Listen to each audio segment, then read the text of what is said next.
what matters less are the formal models that we work with and more the folk models that are in people's heads.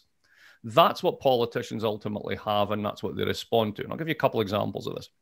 Back in 2014, the Bank of England did a quarterly report on how money is made, money creation in the economy.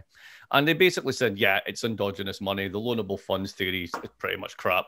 Really, banks get banking licenses so they can get insurance. Most of the money in circulation is in the form of credit. They pretty much got it backwards. Now, this is hugely consequential as an admission because it means that things you get taught in economics, like crowding out and all the rest of it, are probably deeply flawed. So it matters that politicians know this, right? So, well, of course, they gave that report to all the people in the House of Commons.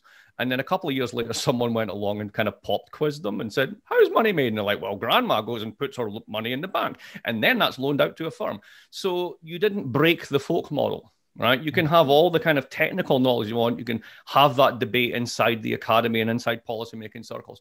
But you've got to be able to actually hit the folk models that are in the heads of policymakers and in the heads of people out in the world, right? If at the end of the... I'll give you another example of this. MMT theorists love to say that, well, if there's a public sector deficit, that means there's a private sector surplus. So that means that's good because then the private sector will pay more. Well, yeah, but accounting identities are not causal identities.